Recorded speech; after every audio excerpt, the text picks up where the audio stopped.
क्या मैं प्रवेश कर आइए। सकता हूँ? नमस्ते सर, नमस्ते। नमस्ते नमस्ते। आइए बैठिए। Thank you sir.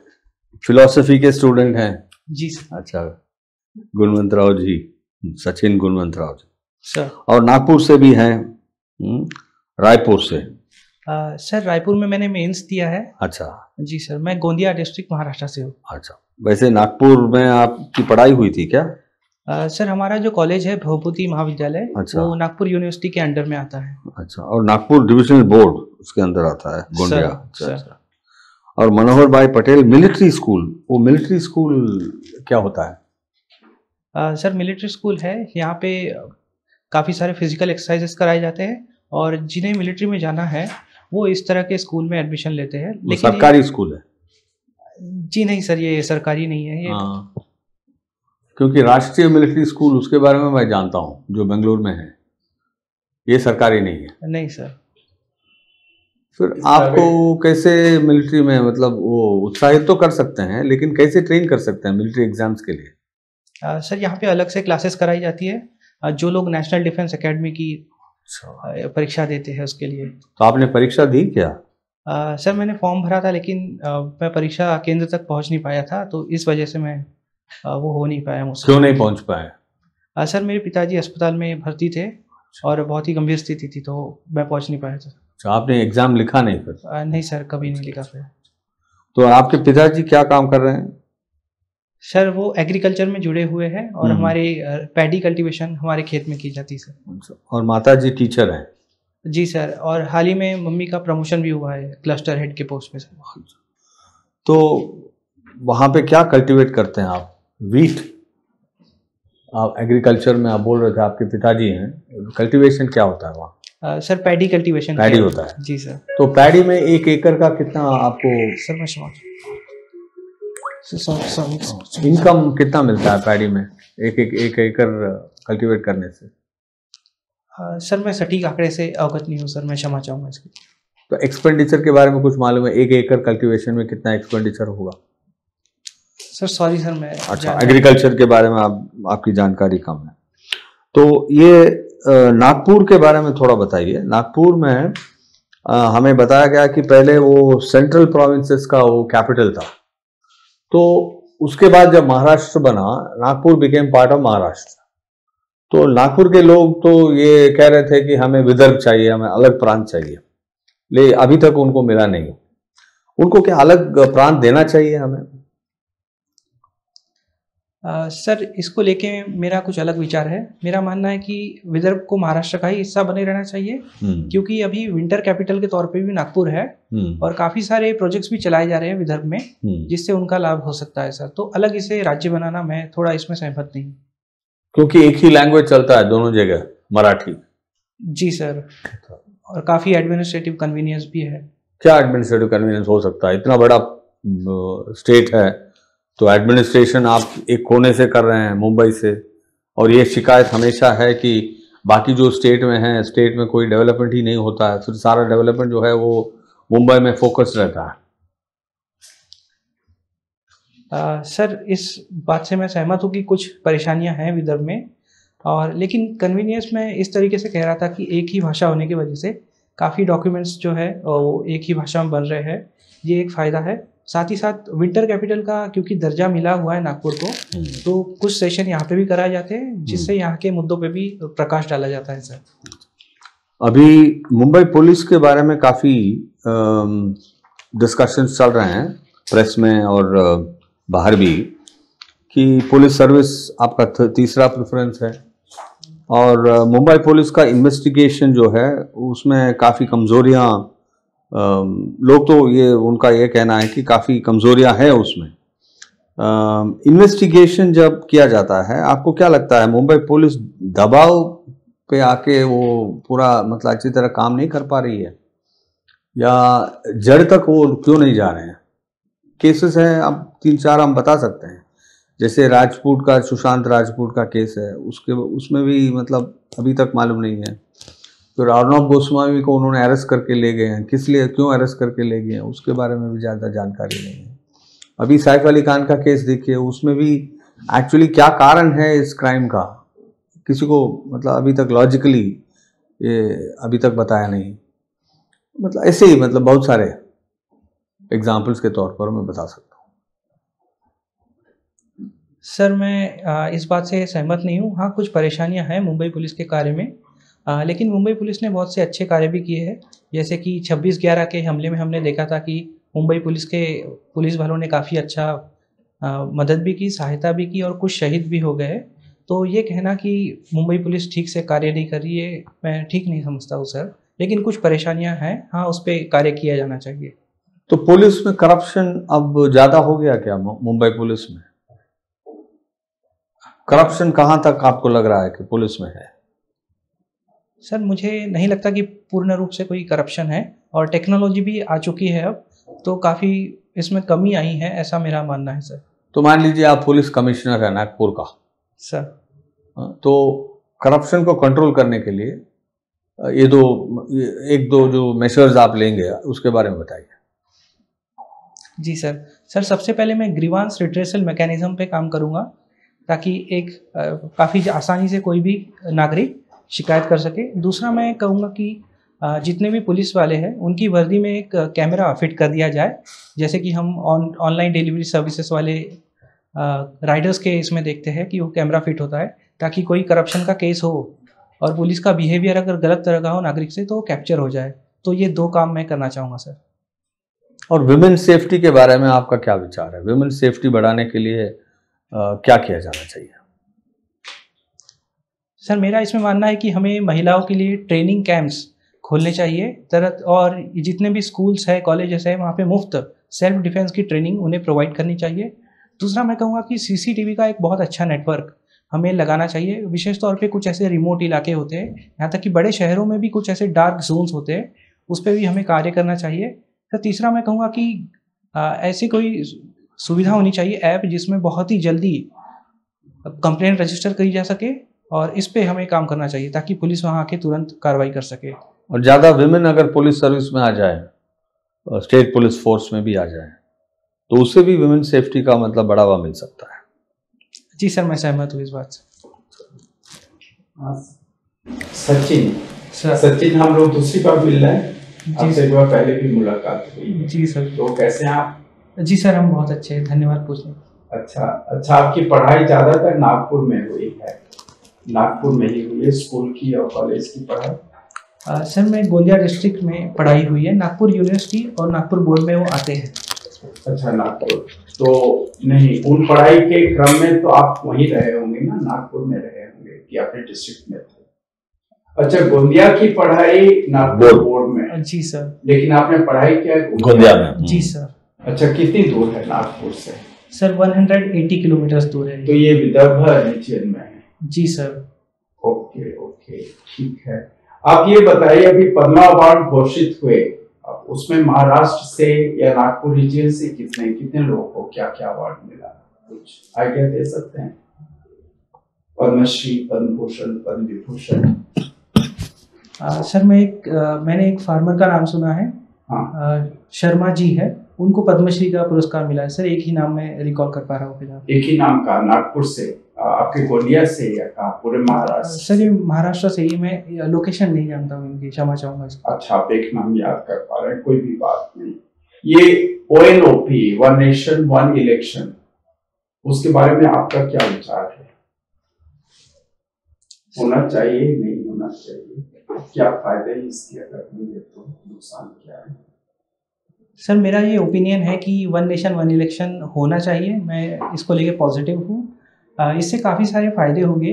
जैसे कि हम देखते हैं कि बार बार इलेक्शन होने से लगातार मॉडल कोड ऑफ कंडक्ट लागू कर दिया जाता है, जिससे काफ़ी सारे प्रोजेक्ट्स के डिक्लेरेशंस एंड उनके कार्य प्रणाली में भी थोड़ा एक रेजिस्टेंस आता है, जो कि हमारे डेवलपमेंट को अफेक्ट करता है। दूसरा मैं कहूँगा इससे ये फ़ायदा होगा कि बार बार जो हमारा मैन पावर है या फिर ह्यूमन फोर्स है जो कि सरकारी तंत्र में है, ये बार बार चुनाव करवाने में ही बिजी हो जाता है। जैसे कई सारे शिक्षक हैं, पुलिसकर्मी हैं, ये चुनाव में ही बिजी हो जाते हैं, जिससे एडमिनिस्ट्रेशन पे गलत इम्पैक्ट पड़ता है। जी सर, तो इसलिए मेरा मानना है कि और कॉस्ट कटिंग भी होगी वन नेशन वन इलेक्शन। लेकिन इसको बहुत अपोज किया जा रहा है कई पार्टियों से, उसकी वजह क्या है? उनका भी तो अपना रीजन होगा ना, क्यों नहीं होना चाहिए? जी सर, इसका विरोध इसलिए किया जा रहा है क्योंकि इससे ये एक एप्रहेंशन होगा कि नेशनल इश्यूज़ जो है वो रीजनल इश्यूज़ को ओवरपावर कर देंगे। तो हम एक नेशन है, इसमें नेशनल रीजनल क्या हुआ, इतना डिवीजन क्यों चाहिए? हमारा एक स्ट्रॉन्ग डेमोक्रेसी है और सरकार के कई प्रोग्राम, जैसे आपके नेशनल बजट में कितने प्रोग्राम तो सेंट्रल स्पॉन्सर्ड स्कीम्स हैं स्टेट के लिए, जो मनरेगा है स्टेट्स के लिए, जो प्रधानमंत्री कई योजनाएं तो स्टेट्स के लिए है। इसमें अंतर क्या है, क्या खराबी है? जो ग्रामीण सड़क योजना है गांव के लिए है, स्वच्छता स्कीम सब गांव के लिए, स्टेट्स के लिए, ज्यादातर स्कीम तो स्टेट्स के लिए, और सेंटर का सीएसएस एलोकेशन 20% का बजट उसके लिए है, खर्च स्टेट्स के लिए। तो फिर उसमें प्रॉब्लम क्या है? और हमारा नेशन तो एक नेशन है, तो एक नेशन एक इलेक्शन, और पहले भी जब स्वतंत्रता हुई तो एक ही इलेक्शन होता था, तो उस समय तो ये सब इशू थे नहीं। हम क्यों डिवाइड करना चाहते हैं इस चीज को? जी सर, मैं सहमत हूँ इस बात से, लेकिन ऐसा एक भय दिखाया जा रहा है कि जैसे नेशनल सिक्योरिटी का मुद्दा हो गया, इस तरह के मुद्दे जो है वो लोकल रीजनल इश्यूज पे कहीं ना कहीं हावी पड़ जाएंगे, ऐसा एक भय लोगों में है सर। नेशनल सिक्योरिटी का मुद्दा ना हो, आप ये बता रहे हैं कि नेशनल सिक्योरिटी जो है स्टेट के सिक्योरिटी से अलग है। सिक्योरिटी तो स्टेट का सब्जेक्ट है, पुलिस लॉ एंड ऑर्डर तो स्टेट का सब्जेक्ट है ना। जी सर। तो फिर कहाँ से वो मुद्दा? लेकिन सेंटर की जिम्मेदारी है, चूंकि स्टेट ने अच्छी तरह से नहीं उसको निभाया, तो सीआरपीएफ है, वहां से जो फोर्स है, रिजर्व पुलिस फोर्स जाता है, तो वो तो हेल्प करने के लिए जाता है। जी सर, मैं सहमत हूँ इस बात से। सर, मेरा ये कहना था कि ऐसा भय है लोगों में, जैसे राष्ट्रीय सुरक्षा का मुद्दा जो मैं कह रहा था, डिफेंस का मुद्दा, जैसे 2019 के चुनाव में ऐसा कहा गया कुछ विशेषज्ञों द्वारा कि सर्जिकल स्ट्राइक की वजह से कुछ दलों को लाभ मिला है, ऐसा। अच्छा, सर्जिकल स्ट्राइक की वजह से लाभ मिला है। जी सर, ऐसा ये आर्गुमेंट तो समझ में नहीं आता है। वो तो देश की सुरक्षा सबसे पहले सर्वोपरि है। अगर देश रहेगा, देश का बॉर्डर सुरक्षित रहेगा, तब तो स्टेट सुरक्षित रहेगा। एनीवे, चलिए, बहुत अच्छा, थैंक यू। धन्यवाद sir, thank you sir. Sachin sir, आपके स्पोर्ट्स का इंटरेस्ट हमने देखा, बेसबॉल आप खेलते हैं। जी सर। क्या ये ओलंपिक्स में इंक्लूडेड है बेसबॉल? सर 2020 का जो टोक्यो ओलंपिक्स था उसमें ये इंक्लूडेड था, लेकिन 2024 वाले में ये नहीं है सर। तो ऐसा क्यों? सर, ओलंपिक्स कमेटी के द्वारा कुछ इसमें वोटिंग करवाई जाती है कि कौन सा खेल रहेगा और नहीं रहेगा, तो 2020 में इसे मान्यता मिल गई थी कि ओलंपिक्स में रखा जाए, लेकिन 24 में इसे नहीं रखा गया था सर। नहीं, क्या होस्ट कंट्री का इसमें कोई रोल है? सर, मैं इसको लेके श्योर नहीं हूँ। ओके। बास्केटबॉल और बेसबॉल, बेसिक डिफरेंस क्या है? सर, बेसबॉल में बैट और बॉल दोनों का यूज़ होता है, लेकिन बास्केटबॉल में सिर्फ गेंद का ही यूज़ किया जाता है। बेसबॉल में 9 इनिंग्स होती है, लेकिन बास्केटबॉल में सिर्फ 2 हाफ्स होते हैं, तो ये बेसिक डिफरेंस मैंने देखा है सर। तो ये बताइए कि इंडिया का बेसबॉल में क्या स्टैंडिंग है, एशिया लेवल पर या वर्ल्ड लेवल पर? सर, 2007 में जो विमेंस बेसबॉल कप हुआ था उसमें हमारी भारतीय महिला टीम ने 7th रैंक लाया था, जो कि काफ़ी अच्छा रैंक है। और पुरुष टीम का बहुत अच्छा प्रदर्शन तो नहीं रहा है, लेकिन 2 खिलाड़ी हैं, दिनेश कुमार पटेल और रिंकू सिंह जी। इन दोनों ने MLB, जो कि कमर्शियल लीग है, जैसे क्रिकेट में IPL होता है वैसे MLB बेसबॉल का होता है, तो इन दोनों ने उसमें भाग लिया है। तो ये कुछ हद तक इंडिया इसमें ठीक ठाक खेल रहा है सर। ओके। महाराष्ट्र से आप हैं, हम लोग सुनते हैं वहाँ पर फार्मर्स सुसाइड प्रॉब्लम। जी सर। मुख्य कारण क्या है और उसके लिए गवर्नमेंट क्या कर रही है? सर, फार्मर सुसाइड्स को लेकर जो मुख्य कारण है, सबसे पहला तो मैं कहूँगा कि साहूकार जो होते हैं, मनी लेंडर्स, उनके द्वारा किसानों पे अत्याचार किया जाता है, उन्हें कहीं ना कहीं दबाव में लाया जाता है अधिक कर चुकाने के लिए, ये एक कारण है। दूसरा मैं कहूँगा कि इरिगेशन की सुविधाएं जो है उतनी अच्छी डेवलप नहीं है महाराष्ट्र के इलाकों में, विशेष तौर पे मराठवाड़ा और विदर्भ में। जैसे कि कहा जाता है कि 2/3 जो है मानसून डिपेंडेंट इरिगेशन रेनफॉल पे डिपेंडेंट किसान है। सर तीसरा मैं कहूँगा कि किसानों को सही तौर पे मूल्य नहीं मिल पाते अपनी फसलों के। और चौथा कॉटन जो बॉलवर्म की समस्या वहाँ पे पाई जाती है बीटी कॉटन की वजह से, ये भी एक समस्या है सर। तो ये 4 कारण हैं।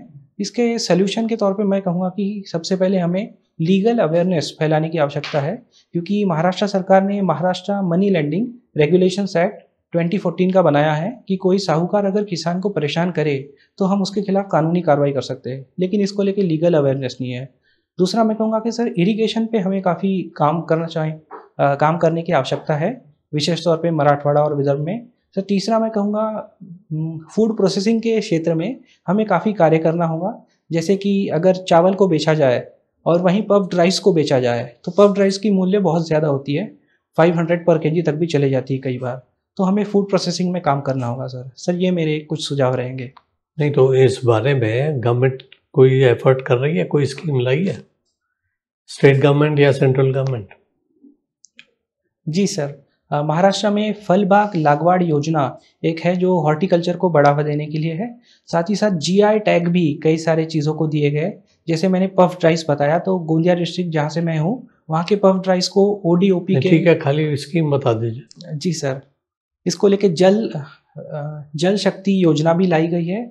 साथ ही साथ सर ये फूड प्रोसेसिंग को लेके भी कुछ पॉलिसी है, मैं सही नाम को रिकॉल नहीं कर पा रहा हूँ। और ताकि किसानों को कैश क्रंच ना हो इसलिए पीएम किसान नाम की योजना भी लाई है। और नमो शेतकरी योजना, इससे 6,000 केंद्र के द्वारा, 6,000 राज्य के द्वारा, ऐसे 12,000 रुपये प्रतिवर्ष किसान को दिए जाते हैं सर महाराष्ट्र में। ओके, ये स्वामित्व योजना क्या है?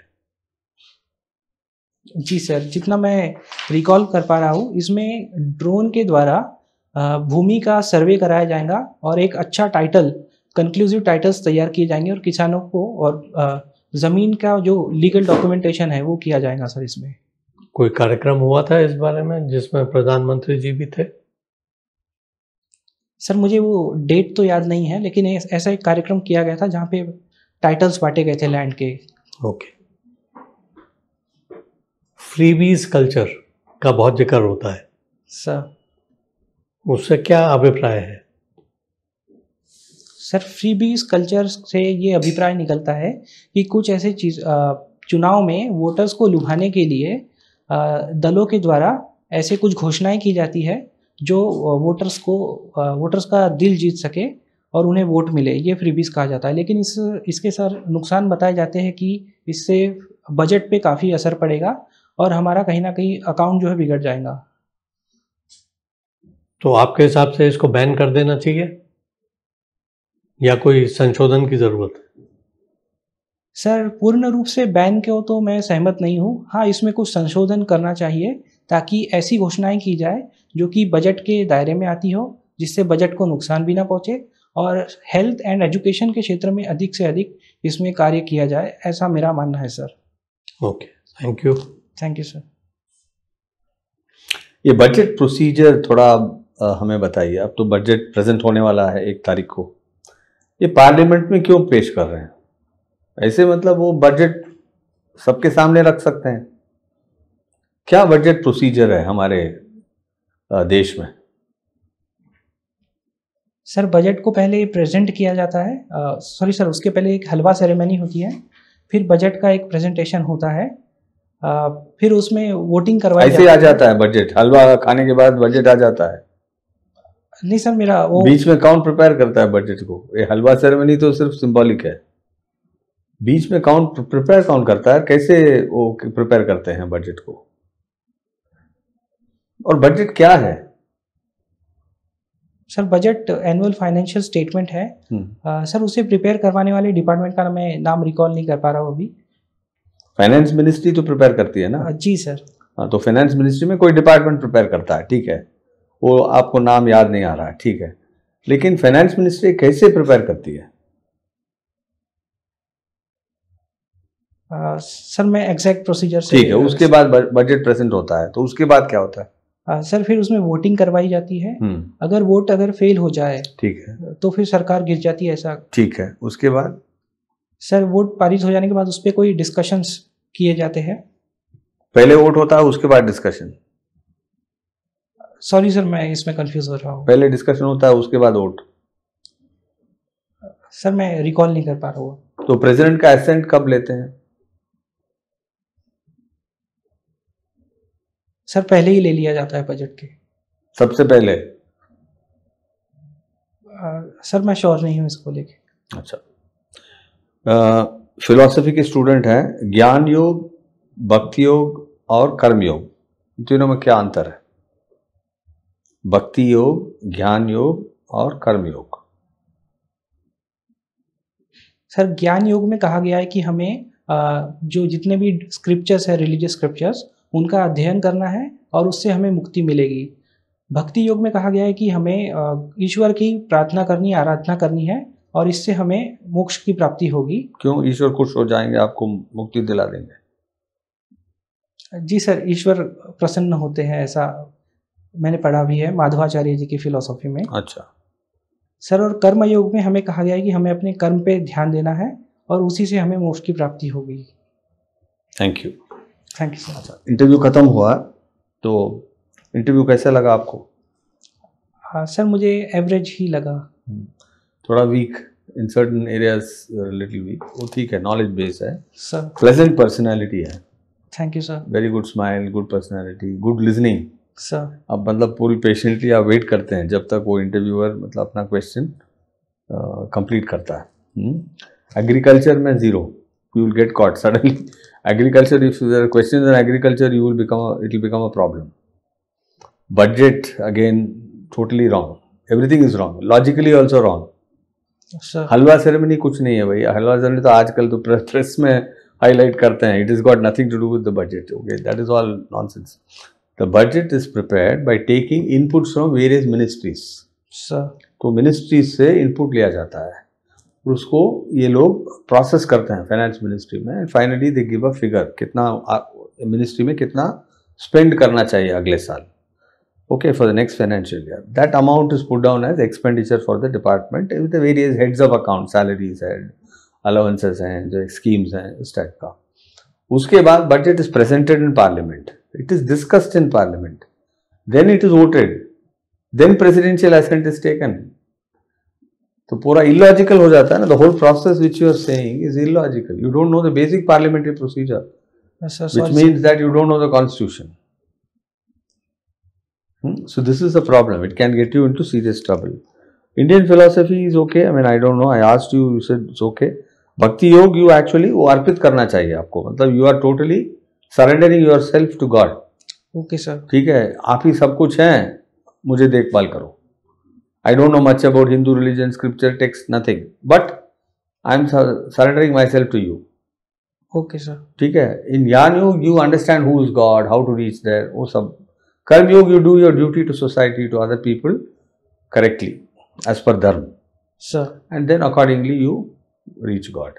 These are the 3 ways। ठीक है, बाकी जी आप। सचिन, आपने पहले भी 2 इंटरव्यूज दिए हैं। जी सर। आपका कैसा था परफॉर्मेंस उसमें? सर मैंने वो इंग्लिश में दिया था, लास्ट टाइम 125 था, उसके पहले 150 बनाए थे सर।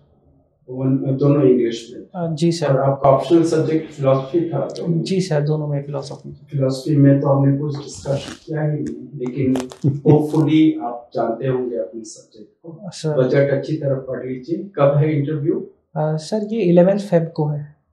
तो बहुत कम समय है, बजट भी प्रेजेंट किया जाएगा। जी सर। तो जो इकोनॉमिक इश्यूज हैं देश के, ये सब अच्छी तरह से पढ़ लें और अपना डेप्थ से आप प्रिपेयर कर लीजिए, क्योंकि आपको नॉलेज है, लेकिन बाकी आपको पता होगा कि कहाँ आपको ध्यान देना है, तो वो सब कर लीजिए। करंट अफेयर्स के बहुत इश्यूज हैं। जी सर। जो चल रहे इंटरनेशनल और करंट। जी sir. All the best. Thank you sir.